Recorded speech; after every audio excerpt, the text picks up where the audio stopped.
एक बार फिर से प्रभु यीशु मसीह के मधुर नाम में आप सभी का स्वागत है। आइए आज के वचन को देखेंगे जो मरकुस की किताब उसका 10वें अध्याय से लिया गया है। Today we will see book of Mark chapter 10 and we will see from verses 13 onwards. 13 से आगे को हम देखेंगे। और अगर आप पहली बार जुड़ रहे हैं तो मैं आपको बताना चाहता हूं कि यूट्यूब पर अगर आप जाएंगे तो मरकुस की किताब चैप्टर 8 से हम लोग एक सीरीज़ को करते चले आ रहे हैं। जनवरी के महीने में हमने इस सीरीज़ शुरू करी थी। तो अगर आप मरकुस की किताब की अच्छे से स्टडी करना चाहते हैं, please go to visit our channel and you can start Bible study. You can listening all the sermons, notes बनाएं, दूसरों को सिखाएं, दूसरों को फॉरवर्ड ज़रूर करें। और साथ ही साथ अगर आपने सब्सक्राइब नहीं करा है तो चैनल को सब्सक्राइब ज़रूर करें। और ताकि जब दिसंबर का महीना आएगा तो हर बार दिसंबर के महीने में मैं एक सीरीज़ शुरू करता हूँ छोटी सी, जो क्रिसमस के ऊपर होता है। तो अगर आपने सब्सक्रिप्शन करा हुआ होगा तो आपके पास वो सरमन आएंगे जिसके माध्यम से आप और कुछ क्रिसमस के बारे में और अच्छे से सीख सकें। तो आइए हम अपने वचन में जाएंगे और प्रार्थना करेंगे प्रभु आज के वचन से हमसे बातचीत करें। हम अपनी आंखों को बंद करेंगे और प्रार्थना करेंगे। प्रभु मैं आपका धन्यवाद देता हूं कि एक बार फिर से ये मौका प्रभु आपने मुझे दिया कि मैं आपके वचन के साथ खड़ा हो सकूं और सुनने वालों को ये मौका दिया है प्रभु कि आज के दिन वो फिर से अपने जो भी गैजेट्स उनके साथ हैं उनके साथ बैठ सकें, आपके वचनों को सुन सकें। तो प्रभु हम में से हर एक को प्रभु एक मन दे ताकि सुनने वाले प्रभु आप में बढ़ सकें, आपकी आवाज़ को सुन सकें। और जब मैं बोलता हूँ प्रभु तो मैं आपसे पूरी तरीके से भर के आपके द्वारा प्रभु जी हर एक शब्द को बोल सकूँ। यीशु मसीह के नाम से इस प्रार्थना को मांगते हैं, आमीन। तो पिछले हफ्ते हम लोग बात कर रहे थे शादी और तलाक की, यानी कि marriage and divorce. And today we will see the portion, और ये जो पोर्शन है इसको मैंने टाइटल दिया है हाउ टू गेट हेवन, स्वर्ग की प्राप्ति कैसे करें, या how to inherit the kingdom of God. इनको अलग अलग शब्दों में दिया गया है अलग अलग लेखकों ने, लेकिन मतलब ये है कि स्वर्ग की प्राप्ति कैसे की जाए। और पहले भाग में अगर हम यहाँ पर देखेंगे तो यहाँ पर ऐसा लिखा हुआ है, फिर लोग बालकों को, मरकुस 10 उसका 13 से पढ़ रहा हूँ, बालकों को उसके पास लाने लगे कि वो उन पर हाथ रखे, पर चेलों ने उनको डांटा। ऐसा लिखा हुआ है कि चेले जो हैं इस बात को पसंद नहीं कर रहे हैं कि बच्चों को यीशु के पास लाया जा रहा है। बालकों का मतलब बच्चे हैं। तो यहाँ पर चेले जो हैं वो नहीं चाहते हैं कि बच्चे यीशु के पास आएँ। लेकिन कुछ ही हफ्ते पहले मरकुस 9 में, जहाँ पे 34 से हमने देखा था कि यीशु ने एक बालक को उनके बीच में खड़ा करा था, उसे अपनी गोद में लिया था, और वहाँ पे भी यीशु मसीह ने बोला था कि जब कोई इन बच्चों को एक्सेप्ट करता है तो मुझे एक्सेप्ट करता है, और अगर कोई इन्हें रिजेक्ट करता है तो मुझे रिजेक्ट करता है। तो वहाँ पर यीशु मसीह की इंटेंशन बिल्कुल क्लियर थी that everybody needs to accept everyone. बच्चों को भी एक्सेप्ट करना ज़रूरी है, क्योंकि बच्चों का स्टेटस उस समय में बहुत अच्छा नहीं था जिस समय में यीशु मसीह हैं। They were not thought to be unworthy. उनको बहुत ही महत्वपूर्ण नहीं माना जाता था, उन्हें उनको फ़र्क तरीके से ट्रीट किया जाता था, और वो उनको कई बार पवित्र भी नहीं माना जाता था। लेकिन यहाँ पर यीशु मसीह बोल रहे हैं कि बच्चों को मेरे पास आने दो, उन्हें मना मत करो। तो चले क्यों मना कर रहे हैं? क्योंकि उनके कल्चर के हिसाब से, उनके रीति रिवाजों के हिसाब से बच्चे वहाँ पर नहीं होने चाहिए जहाँ पे बड़े हैं, जहाँ पर गुरु बैठते हैं, जहाँ पे शास्त्री बैठते हैं। और यीशु जो है गुरु हैं, तो गुरु के पास बच्चे नहीं आने चाहिए। और हम शुरू से इस चीज़ को देख रहे हैं कि यीशु मसीह की मिनिस्ट्री एक तरीके से देखी जा सकती है कि हर एक वो बैरियर, हर एक वो रुकावट जो समाज ने अपने लिए बनाई हुई थी, यीशु उन सब बैरियर्स को तोड़ते चले जा रहे हैं, ताकि मसीह जीवन इतना स्मूथ और इतना सीधा हो जाए जिसमें हर एक किसी के लिए जगह हो। तो यहाँ पर पहला पॉइंट ये है कि यीशु बच्चों को आने दे रहे हैं। और जब चेलों ने डांटा तो 14वें वर्ष में लिखा हुआ है, यीशु ने ये देखकर गुस्से यानी कि क्रोध होकर उनसे कहा, बालकों को मेरे पास आने दो। बहुत कम हम जगहों पर देख रहे हैं कि जहाँ पर यीशु जो है गुस्सा हो रहे हैं, या फिर यीशु अपने चेलों को डांट रहे हैं। और यहाँ पर यीशु मसीह ने बोला, बालकों को मेरे पास आने दो, क्योंकि स्वर्ग का राज्य ऐसों का ही है।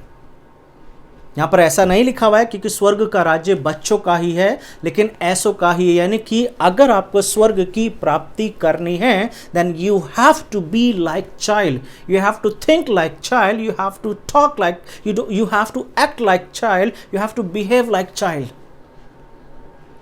हमारे समाज में, खासतौर से हम अपने देश की बात करते हैं, तो स्वर्ग की प्राप्ति के लिए बहुत सारे रीति रिवाज, विधियां, बहुत सारी जगहें हैं जहां पर लोग जाके ऐसा सोचते हैं कि वहां चले गए हैं तो मरने के बाद स्वर्ग ही जाएंगे। या पुण्य कमाना है, अच्छे काम करने हैं, बहुत कुछ वगैरह वगैरह। हर एक वर्ग में, हर एक जाति में इन बातों को सिखाया जा रहा है। Do certain things and you will inherit the kingdom, you will enter into the haven. लेकिन बाइबल एकमात्र एक ऐसी पुस्तक है जो इस बात को बता रही है कि किस तरीके से पर स्वर्ग की प्राप्ति हो सकती है।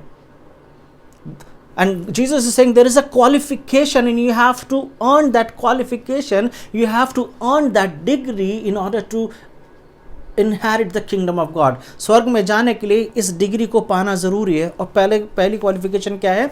You have to be like child. बच्चों की तरह होने की ज़रूरत का मतलब क्या है? बच्चे जो होते हैं they are helpless. बच्चे हमेशा दूसरों के ऊपर डिपेंड होते हैं, और ज़्यादातर बच्चे जो होते हैं अपने माता पिता के ऊपर डिपेंड होते हैं। वो कोई भी चीज़ अपने आप अचीव नहीं कर सकते हैं अपनी लाइफ में। They need elders, they need parents to get anything in their life. तो यीशु मसीह क्या सिखाना चाह रहे हैं? यीशु मसीह ये बता रहे हैं कि अगर हमें अपने जीवन में उन्नति करनी है, स्वर्ग के राज्य की प्राप्ति करनी है, so we need to depend upon God.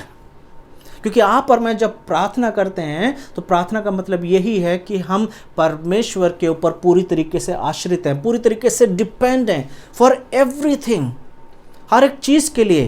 क्योंकि यहाँ पे यीशु मसीह उन लोगों को एक्सेप्ट कर रहे हैं, उन बच्चों को एक्सेप्ट कर रहे हैं जिसको समाज एक्सेप्ट नहीं करता है। तो यीशु मसीह ये कहना चाह रहे हैं दैट गॉड्स किंगडम, ये God's heaven, it's available for everybody. हर एक जन परमेश्वर के राज्य में शामिल हो सकता है। The heaven is wide open for everybody. The problem is that are you ready, are you willing to come in to the heaven of God. परमेश्वर के राज्य में आप आने के लिए तैयार हैं कि नहीं है? वो लोग जिनका कोई स्टेटस नहीं है, वो लोग जिनको कोई नहीं चाहता है, वो लोग भी परमेश्वर के राज्य में शामिल हो सकते हैं। और यीशु मसीह क्या बोल रहे हैं? दैट बच्चों की क्या क्वालिफिकेशन होती है? They are empty handed. उनके पास अपना कुछ नहीं होता है, कुछ नहीं है उनके पास। वो हर एक चीज़ के लिए अपने माता पिता से मांगते हैं, चाहे उन्हें एक चॉकलेट खानी है, चाहे उन्हें कपड़े चाहिए, टॉयज़ चाहिए, या स्कूल में जाने के लिए नया बैग चाहिए, कुछ भी चाहिए। They are totally depend upon God. They don't have anything to depend on themselves. कुछ भी ऐसा नहीं होता उनके पास जिस पे वो खुद डिपेंड करें, भरोसा करें कि ये मेरे पास है। और यीशु मसीह यही सिखा रहे हैं कि if you want to get the heaven, you have to depend on God. परमेश्वर पे पूरी तरीके से भरोसा करना पड़ेगा। क्योंकि उसका बेस्ट एग्जाम्पल हम आगे देख रहे हैं, जहाँ पर हम देखेंगे कि एक धनी व्यक्ति यीशु मसीह के पास आ रहा है। लेकिन इससे पहले अगर इसी सेक्शन में रहते हैं तो वहाँ पर 15 वर्ष में लिखा हुआ है, वहाँ पे लिखा है, मैं तुमसे सच कहता हूँ कि जो कोई परमेश्वर के राज्य को बालक के समान ग्रहण नहीं करता, वो उसमें कभी प्रवेश ना करने पाएगा। So if you want to enter into the heaven, you have to accept heaven like a baby, like a child. एक बच्चे की तरह परमेश्वर के राज्य को एक्सेप्ट करना है। बच्चा खाली आता है और गिफ्ट लेने के लिए वो उसके पास जाता है जो उसे गिफ्ट दे रहा है। बच्चे यीशु के पास आ रहे हैं और यीशु मसीह बोल रहे हैं कि अगर आपको स्वर्ग का राज्य चाहिए, then definitely you have to go to Jesus. Yeshu मसीह के पास जाना होगा, क्योंकि यीशु मसीह के पास वो स्वर्ग का राज्य है जो वो देना चाहते हैं। He wants to gift that gift to you. कब मिलेगा? जब आप यीशु मसीह के पास जाएंगे। तब नहीं जब आप कोई विधियां कर रहे हैं, कोई रीतियां कर रहे हैं, या समाज में किन्हीं जगहों पर जा रहे हैं जहां पर जाने से स्वर्ग की प्राप्ति होती है। कोई ऐसी जगह नहीं है जहां पर जाने से स्वर्ग की प्राप्ति होती है। केवल और केवल एकमात्र यीशु मसीह हैं जो स्वर्ग को देते हैं। और इसकी सबसे बड़ी क्वालिफिकेशन ये है that you have to be innocent. जिन्हें बच्चे वो होते हैं जिन्हें पाप के बारे में नहीं पता होता है, जिनके अंदर ईगो नहीं होती है, जिनके जो सेल्फ सेंट्रिक नहीं होते हैं। बच्चे जो हैं सिर्फ प्यार करना जानते हैं। दे love their parents, they depend upon their parents, they trust. वो अपने माता पिता पर और अपने जो भी उनके जो रिश्तेदार होते हैं उन पे बहुत ज़्यादा वो प्यार करते हैं। और कल्पना की, और उस चीज़ को आप देख सकते हैं अपने घर में कि बच्चों की आंखें बंद करो, उन्हें बोलो मुंह खोलो, तो वो मुंह खोलेंगे, क्योंकि उन्हें पता है कि आप उनके मुंह में कोई भी कड़वी चीज़ें, कोई ऐसी बात नहीं डालोगे, कोई ऐसे उसके मुंह में नहीं डालोगे जिसकी वजह से उनका टेस्ट खराब हो जाएगा। They trust you. एक बच्चा जो ऊपर खड़ा हुआ है, जब माता पिता उसे बोलते हैं जंप करो कि हम कैच कर लेंगे, they don't think anything else. They know my parents, my father and mother will catch me. This is the picture of a faith. तो यीशु मसीह यही बोल रहे हैं कि परमेश्वर के राज्य को प्राप्त करने के लिए you have to be like a child. जहाँ पे आप कुछ भी चीज़, कोई भी चीज़ प्राप्त अपनी क्षमता से नहीं करते हैं, लेकिन हर एक चीज़ के लिए you are depend upon God, for everything you से थैंक यू टू गॉड। और आगे लिखा हुआ है, फिर उसने उसे गोद में लिया और उन पर हाथ रख के उन्हें आशीष दी। So we can see the dedication of a child, कि किस तरीके से यीशु मसीह बच्चों को डेडिकेट कर रहे हैं, उनको ब्लेस कर रहे हैं। And this is the image, कि किस तरीके से कि बच्चे जो हैं अपने पेरेंट्स के ऊपर डिपेंड होते हैं। इसी चीज़ को यहाँ पर सेकंड भाग में मरकुस ने लिखा है, और लेखकों ने भी लिखा हुआ है 17वें वर्ष में, कि जब वो वहाँ से निकल कर मार्ग में जा रहा था, तो एक मनुष्य उसके पास दौड़ कर आया और उसके आगे घुटने टेक कर उससे कहा, हे उत्तम गुरु, अनंत जीवन का अधिकारी होने के लिए मैं क्या करूँ? ऊपर यीशु मसीह ने बोला है कि अनंत जीवन पाने के लिए, तो हो सकता है ये व्यक्ति उस भीड़ में नहीं था जहाँ पर यीशु मसीह ने बोला कि अनंत जीवन पाने के लिए बालक के समान उसको ग्रहण करना होगा, स्वर्ग का राज्य, इटर्नल लाइफ, ये दोनों बातें सेम ही हैं। तो वहाँ पर वो बोला कि अनंत जीवन पाने के लिए मैं क्या करूँ, what to do to inherit the kingdom of God. और पहली चीज़ वो शुरू कर रहा है, हे उत्तम गुरु, और यहाँ पर यीशु मसीह उससे बात कर रहे हैं। वहाँ पे क्या बोल रहे हैं? यीशु मसीह ने उससे कहा, तो मुझे उत्तम क्यों कहता है? कोई भी उत्तम नहीं। Why you are saying the good teacher? यीशु मसीह ने क्यों बोला कि कोई भी उत्तम नहीं है? क्या यीशु मसीह बताना चाह रहे हैं कि हम जितने भी कुछ भी कोशिश कर लें, लेकिन हम कभी भी उत्तम नहीं हो सकते, या कभी भी बहुत अच्छे नहीं हो सकते हैं? अगर आप रोमियो निकालेंगे, रोमियो 3 और उसका 10, Romans chapter 3 and verse 10, it says none is righteous, no not one, कोई भी धर्मी नहीं है, एक भी नहीं है। तो ये जो उत्तम गुरु की बात की जा रही है, जो उत्तम शब्द इस्तेमाल किया जा रहा है, या गुड टीचर की बात की जा रही है, यीशु मसीह बेसिकली उससे पूछना, ये कहना चाह रहे हैं, अगर आप इस कॉन्सेप्ट को समझेंगे, कि क्या तुझे पता भी है तू क्या बोल रहा है? हे उत्तम गुरु, उसने क्यों बोला हे उत्तम गुरु? Good teacher, why you are saying to me good teacher? Do you know the quality of goodness? Good जब कोई भी नहीं है समाज में, तो एक ही गुड है, वो है God is good all the time, and all the time God is good. So goodness is the property, goodness is the ability, it's the attribute of God. Goodness जो है वो परमेश्वर की प्रॉपर्टी है, बिकॉज गॉड इज गुड। तो यीशु मसीह indirectly उससे पूछना चाह रहे हैं, क्या तू ये विश्वास करता है कि मैं गॉड हूं, because you are saying good teacher? या सिर्फ ये एक शब्द है मुझे एड्रेस करने के लिए कि हे गुड टीचर? क्या वो व्यक्ति हर एक गुरु को यही बोलता होगा कि हे गुड टीचर, या कोई रीजन है कि यीशु मसीह को बोल रहा है हे गुड टीचर? एनीवे, यीशु मसीह ने उसको बोला कि कोई भी गुड नहीं है, केवल परमेश्वर है। फिर उसने, यीशु मसीह ने आगे बोला कि 19वें वर्ष में, तू आज्ञाओं को तो जानता है, हत्या न करना, व्यभिचार न करना, चोरी न करना, झूठी गवाही न देना, छल न करना, अपने माता पिता के आदर करना। उसने कहा, हे गुरु, इन सबको तो मैं लड़कपन से मानता आ रहा हूं। Now see the conversation. Question ये है, how to inherit the kingdom of God, परमेश्वर के राज्य की प्राप्ति कैसे करें? और ऊपर यीशु मसीह ने बोला है कि परमेश्वर के राज्य की प्राप्ति के लिए you have to be like a child. लेकिन यहाँ पर यीशु मसीह से बोल रहे हैं कि तू आज्ञाओं को तो मानता ही होगा। क्यों यीशु मसीह ने आज्ञाओं की बात की है? क्या आज्ञाओं को मानने से स्वर्ग मिलता है क्या? पुराने नियम में सारे लोग आज्ञाओं को ही तो मान रहे थे। फरीसी लोग आज्ञाओं को मानते चले आए हैं, तो क्या वो तो बेस्ट लोग थे जो आज्ञाओं को मानते थे। हर एक चीज़ का दशवांश देना है, हर एक दिन को मानना है, हर एक विधियों को मानना है, और उन्हें तोरा याद रहता था, उन्हें बाइबल के दूसरे सेक्शंस भी अच्छे से याद रहते थे। तो इसका मतलब कि स्वर्ग का राज्य उन्हें मिलना चाहिए। लेकिन ऐसे लोगों को यीशु मसीह बोल रहे हैं चुना पुती हुई कब्रें। लेकिन यहाँ पर यीशु मसीह इस व्यक्ति से बोल रहे हैं कि तू आज्ञाओं को तो जानता होगा, तो उन्हें माना कर। So why Jesus is saying something which cannot attain the salvation, or which cannot attain the heaven? और ये इसलिए यीशु मसीह ने यहाँ पर बोला है क्योंकि यहाँ पर, जैसे कि अगर आप हमारे थंबनेल को देखेंगे तो वहाँ पे पहला क्वेश्चन है दैट हु इज जीसस, यीशु कौन है? तो यहाँ पर ये पता चल रहा है यीशु वो है जो मनों के विचारों को जानते हैं। Jesus knows that he is like a Pharisee. ये वो व्यक्ति है जो व्यवस्था को डेडिकेटेडली मानता चला आ रहा है, क्योंकि यहाँ पर ऐसा लिखा हुआ है, यीशु ने उस पर दृष्टि करके उससे प्रेम करा, उसे कहा तुझमें एक ही बात की कमी। प्रेम क्यों करा यीशु मसीह ने उससे? कोई सी ऐसी बात निकली कि दैट जीसस लव्ड हिम, और वो ये है कि यीशु मसीह ने इस बात को जान लिया कि हाँ सच में वो आज्ञाओं को मानता है, कमांडमेंट्स को मानता है। लेकिन व्यवस्था क्यों दी गई थी? फिर से क्वेश्चन आता है। ये कमांडमेंट्स तो मानता है, आज्ञा कर, हत्या न करना, चोरी न करना, खून न करना, माता पिता का आदर करना और सो ऑन, बहुत सारी आज्ञाएं हैं। ये आज्ञाएं क्यों दी गई थी? What was the reason? What was the purpose of the commandments? और आप देखेंगे जब मूसा के द्वारा परमेश्वर ने व्यवस्था दी थी तो व्यवस्था का कार्य सिर्फ यही था, जैसे रोमियो की किताब में भी लिखा हुआ है, गलातियों की किताब में भी लिखा हुआ है कि व्यवस्था जो थी सिर्फ हमें पाप की इंफॉर्मेशन देता था।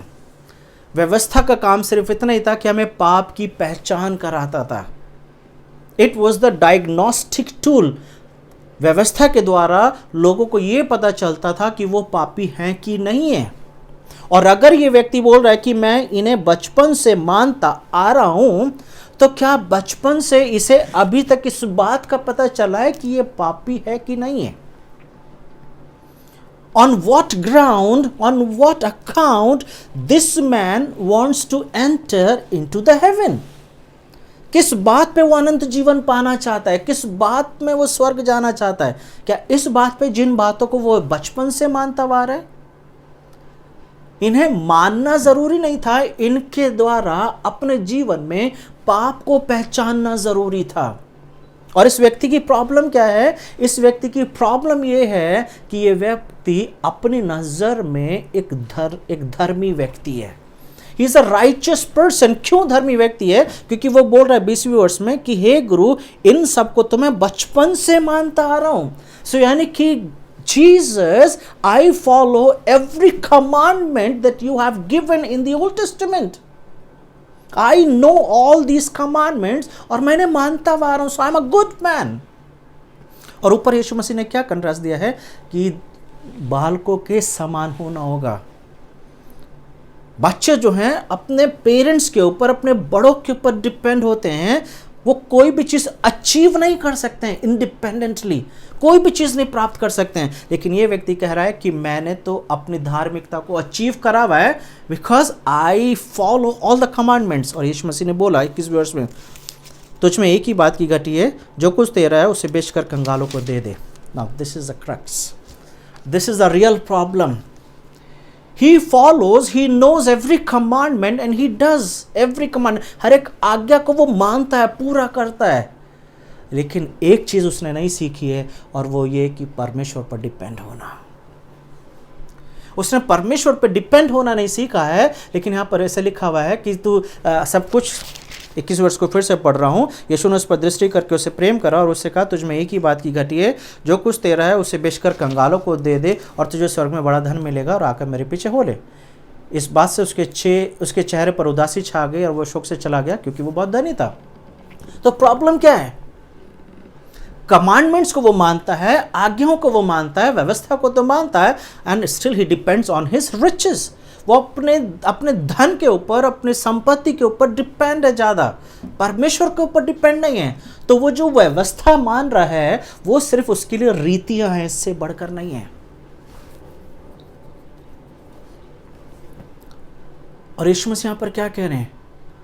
Maybe you are doing good, maybe you are righteous person, but still you can have idols in your life. इस व्यक्ति के जीवन में जो आइडल है, जो परमेश्वर की जगह ले चुका है, वो जो मूर्ति है, वो उसका धन है। और इसलिए यीशु मसीह आगे बोल रहे हैं, यीशु ने चारों ओर देखकर अपने चेलों से कहा, धनवानों का परमेश्वर के राज्य में प्रवेश करना कैसा कठिन है, कितना मुश्किल है, क्योंकि आप पर अपने धन के ऊपर ज़्यादा डिपेंड हैं, परमेश्वर के ऊपर नहीं है। एक बच्चा जो है वो अपने माता पिता के ऊपर डिपेंड होता है, उसे इस बात का भी नहीं पता होता कि उसके मम्मी पापा कितना कमा रहे हैं, कितनी सैलरी है, बच्चे को क्या मिल रहा है। लेकिन बच्चा पूरी तरीके से अपने माता पिता के ऊपर डिपेंड होता है, उसके पास अपना कुछ नहीं होता है। और यहाँ पर ये व्यक्ति जो है वो अपने ऊपर डिपेंड है, but at the same time he follows every rules and regulations of the old testament. और यहाँ पर यीशु मसीह बोल रहे हैं 24 वर्ष से, चेले उसकी बातों से अचंभित हुए। इस पर यीशु ने फिर उनसे कहा, हे बालकों, जो धन पर भरोसा रखते हैं उनके लिए परमेश्वर के राज्य में प्रवेश करना बहुत कठिन है। जो धन पे भरोसा रखते हैं, the people who depend on their salaries, the people who depend on their background, on their bank balance, the people who depend on their richness, अपने धन के ऊपर, अपनी वेल्थ के ऊपर ज़्यादा डिपेंड करते हैं, वो परमेश्वर के राज्य में शामिल नहीं हो सकते, because they are dependent on something else rather than dependent upon God. किसके ऊपर आप डिपेंड हैं? क्यों चेले अचंभित हो गए? आपने सोचा है कभी? Why they were shocked, why they were astonished that Jesus rejected this person? क्योंकि ओल्ड टेस्टमेंट के हिसाब से, पुराने विधियों के हिसाब से, पुरानी सोच के हिसाब से धन जो है परमेश्वर का एक वरदान माना जाता था, धन जो है परमेश्वर का गिफ्ट माना जाता था। तो अगर कोई धनी है तो इसका मतलब ये है कि परमेश्वर ने उसे ब्लेस करा है, परमेश्वर ने उसे धन दिया हुआ है। So if somebody is rich, that means he has a divine blessings. लेकिन यहाँ पर यीशु मसीह एक नई चीज चेलों को बता रहे हैं, लोगों को बता रहे हैं, भीड़ को बता रहे हैं, और जो एक उनके लिए एक नई टीचिंग है। क्योंकि अभी तक उन्होंने जो सीखा था, यीशु मसीह उस चीज को कंडेम कर रहे हैं। और इतना ही नहीं कर रहे हैं, वहां पर ऐसा भी लिखा हुआ है 25 वर्ष में, परमेश्वर के राज्य में धनवान के प्रवेश करने से ऊंट का सुई के नाके में से निकल जाना सहज है। और नई चीज है कि धनवान जो अभी तक वो ये सोच रहे थे, इसकी बिल्कुल ऑपोजिट टीचिंग यीशु मसीह दे रहे हैं, क्योंकि यीशु मसीह ये बताना चाह रहे हैं that your wealth becomes your idol. और इससे पहले कि मैं आगे बढ़ूं, मैं आपसे एक सवाल पूछना चाहता हूं, आप किसके ऊपर डिपेंड हैं? Do you depend upon God? क्योंकि डिपेंडेंसी का मतलब ये है, you don't know anything about tomorrow, but in everything you totally depend upon God. और अब मैं एक चीज़ बताऊं, आप और मैं भी इस रिच मैन की तरह हैं, because we have enough wealth for tomorrow. हमें पता है कि हमारा कल सिक्योर है, क्योंकि हमारे पास इतना पैसा है या हमारे पास इतने रिसोर्सेज है कि हमारा कल बहुत अच्छा है। We know this. We have enough ration in our kitchen. हमारे घर में, हमारे किचन में इतना राशन रखा है कि हमें पता है कि हमें कल हम भूखे नहीं सोएंगे। हमारे पॉकेट में, हमारे पर्स में या हमारे बैंक में इतने पैसे हैं कि हमें पता है हमारा कल खराब नहीं होगा। Then honestly just think what Jesus is teaching. ये क्यों लिखा गया इस व्यक्ति के बारे में? क्योंकि इस व्यक्ति को तो जो यीशु मसीह से बात हुई वो हुई, लेकिन आपके और मेरे लिए सीखने की ज़रूरत है। Maybe we have enough food in our home. हमारे घर में बहुत खाना हो सकता है। Maybe we have enough money in our pocket, in our purses, in our bank. लेकिन जब मैं इस बात को बोलता हूं कि प्रभु, मेरा भरोसा उस राशन पे नहीं है जो मेरे किचन में रखा हुआ है, प्रभु मेरा भरोसा उस पैसे पे नहीं है जो मेरी पॉकेट में या मेरे पर्स में या मेरे बैंक में रखा हुआ है, लेकिन प्रभु मेरा भरोसा आप है। God I fully trust you. मुझे पता है प्रभु कि ये चीज़ें सब रखी रह जाएंगी, but I trust you because you are the God. You are the God who gives me life. You are the God who gives me, ये जो सांस मैं ले रहा हूँ ये प्रभु आपकी तरफ से आ रही है और इसको खरीदा नहीं जा सकता है। प्रभु मैं पूरी तरीके से आप पे डिपेंड हूँ, वरना हो सकता है आपके और मेरे जीवन में भी कुछ ऐसी आइडल्स, कुछ ऐसी मूर्तियां हैं जो परमेश्वर की जगह ली हुई हैं, जैसे कि इस व्यक्ति के जीवन में था। और चेलों के लिए ये नई चीज़ थी। 27वें वर्ष में यीशु ने उनकी ओर देखकर कहा, मनुष्य में से यह नहीं हो मनुष्य। और वहाँ पे 26वें वर्ष में ऐसा लिखा हुआ है, वे बहुत ही चकित होकर आपस में कहने लगे, तो फिर किसका उद्धार हो सकता है? This is a great question. तो फिर प्रभु किसका उद्धार होगा? धनी व्यक्तियों का उद्धार नहीं हुआ, कंगालों का उद्धार नहीं हो रहा है, तो फिर उद्धार होगा किसका? So it's a fair question, how somebody can have salvation. किसका उद्धार होगा? तो अभी तक उन्हें यह पता था कि उद्धार को कमाया जा सकता है, उद्धार किसी ना किसी तरीके से मिल जाता है, और इसलिए यीशु मसीह यहां पर जवाब दे रहे हैं। यीशु ने 27वें वर्ष में उनकी ओर देखकर कहा, मनुष्य से तो यह नहीं हो सकता, परंतु परमेश्वर से हो सकता है। सो यीशु मसीह यहां पर यह बताना चाह रहे हैं that salvation belongs to the lord. उद्धार परमेश्वर के हाथ में है और उद्धार परमेश्वर ही देता है, मनुष्य से कमा नहीं सकता है, मनुष्य के बस की नहीं है। For man it is impossible to get the salvation. क्योंकि स्वर्ग में जाने के लिए उद्धार की ज़रूरत है और उद्धार को कमाया नहीं जा सकता है। उद्धार तभी मिलता है जब हम एक बच्चे की तरह हो जाते हैं। When we act like a child, when we think like a child, when we behave like a child, जहाँ पे ईगो नहीं है, जहाँ पे फ्रस्ट्रेशंस नहीं है, जहाँ पर एंगर नहीं है, जहाँ पे ग्रजेस नहीं है कि किसी की बातों को रखा हुआ है कई सालों से, कई महीनों से, कई हफ्तों से, और किसी के बारे में गलत ही सोच रहे हैं और रिलेशनशिप ठीक नहीं हो पा रहे हैं। यीशु मसीह बोल रहे हैं कि बच्चे की तरह होना होगा, और बच्चों के अंदर इनमें से कोई भी बात नहीं पाई जाती है। They do mistakes, they fight, बच्चे भी लड़ते हैं, लेकिन बहुत जल्दी भूल के वो फिर से मित्र हो जाते हैं and they depend upon God. और यहाँ पर पतरस ने पूछा 28 वर्ष में, फिर उसने कहा, फिर उससे कहने लगा, देख हम तो सब कुछ छोड़ के तेरे पीछे हो लिए। अब पतरस को यहाँ पर एक इन्फीरियरिटी कॉम्प्लेक्स एक है कि वो व्यक्ति जिसके पास धन था उसे यीशु मसीह ने रिजेक्ट कर दिया, और फिर यहाँ पर यीशु मसीह बोल रहे हैं कि परमेश्वर से ही सब कुछ हो सकता है। तो पतरस बोला कि देख हमने तो सब कुछ छोड़ दिया, तो क्या हमें स्वर्ग मिलेगा कि नहीं मिलेगा, तो क्या हमें उद्धार मिलेगा कि नहीं मिलेगा? क्योंकि यहाँ पे लिखा हुआ है कि पतरस ने कहा, देख हम तो सब कुछ छोड़कर तेरे पीछे हो लिए। यीशु ने उससे कहा, मैं तुमसे सच सच कहता हूँ कि ऐसा कोई नहीं जिसने मेरे और सुसमाचार के लिए घर या भाई या बहन या माता पिता या बाल बच्चों या खेतों को छोड़ दिया हो और अब इस समय 100 गुना ना पाए। तो पहली चीज़, when we sacrificially leave things for God, यीशु मसीह ने उस धनी व्यक्ति से बोला, इस धन को छोड़ के मेरे पीछे आ जा, फॉलो मी, लीव एवरीथिंग। और यहाँ पर यीशु मसीह बोल रहे हैं, जो भी कोई अपने भाई बहन, अपने माता पिता को, अपने खेत को, अपनी संपत्ति को, सब कुछ छोड़ के मेरे पीछे नहीं आता है, और अगर आएगा तो उसे इस जन्म में 100 गुना मिलेगा। 30 वर्ष, तब इस समय 100 गुना पाएगा। So this is not the future blessings, this is a present blessing in this age. मरने के बाद नहीं, मरने से पहले स्वर्ग की प्राप्ति होती है। मरने से पहले you are assigned for the heaven. और यहाँ पर ऐसा लिखा हुआ है कि 30 वर्ष से अब इस समय 100 गुना पाएगा, घरों और भाइयों और बहनों और माता और बाल बच्चों को और खेतों को, और सताव के साथ अधोलोक पर अनंत जीवन पाए। यानी कि जब हम सैक्रिफिशियली उन बातों को छोड़ देते हैं, जैसे पतरस ने बोला, वी लेफ्ट एवरीथिंग, हमने अपने घर छोड़ दिए, हमने अपने खेत छोड़ दिए। प्रभु आपको तो याद है ना कि जब आपने मुझे बुलाया था तो मैं मछली पकड़ रहा था, मैंने तो जाल वहीं पे डाल दिया, वो मछलियां भी नहीं गिनी कि कितनी पकड़ी थी, हैं, अपनी बोट भी छोड़ के मैं आपके पीछे हो लिया हूँ। और यीशु मसीह बोल रहे हैं, यू विल गेट 100 folds, 100 गुना आपको दिया जाएगा।